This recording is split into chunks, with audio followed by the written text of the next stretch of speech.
Situasi di mana kadar hutang membengkak sehingga mencecah hampir 1.5 trilion ringgit dan bebanan subsidi yang semakin meruncing telah melarat sekian lama. Bezanya kali ini kestabilan dan iltizam politik yang dimiliki Kerajaan Perpaduan dilihat peluang terbaik kepincangan struktur fiskal ini dapat diatasi. Keuangan negara haruslah stabil agar nikmat negara dapat dikongsi secara adil. Laporan Prabelanjawan 2024 bersama Amanda Lopez.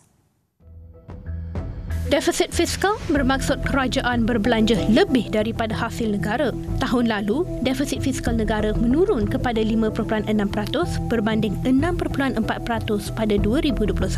Trend penurunan defisit lebih ketara apabila ia jatuh ke paras 4.5% bagi separuh pertama tahun ini. Bagi pertingkat hasil, beberapa cukai baharu yang tidak membebankan rakyat dijangka diumumkan dalam Belanjawan 2024. Antaranya cukai keuntungan modal dan cukai barangan mewah.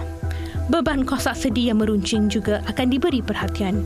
Kita sebenarnya membiarkan subsidi ini berterusan dan semua orang akan dapat. Ia akan menyebabkan impak yang besar kepada keadaan fiskal. Lebih-lebih lagi jika terdapat krisis-krisis dunia.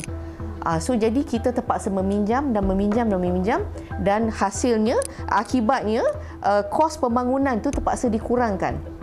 Ini adalah jangka panjang. Pelabur-pelabur melihat jangka panjang Malaysia.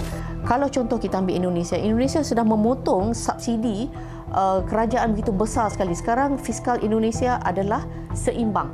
Dalam sejarah Malaysia, negara pernah mencapai fiskal seimbang dari tahun 1993 hingga 1997 sebelum krisis ekonomi berlaku pada 1998.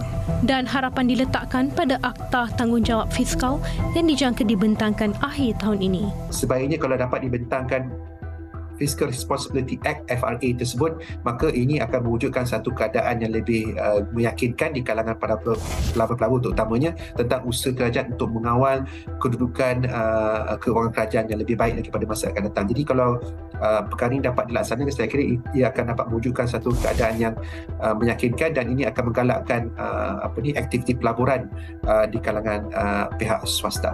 Turut diharap kerajaan melaksanakan semula cukai kepenggunaan seperti GST sekurang-kurangnya pada kadar 4% dan melalui penjenamaan semula.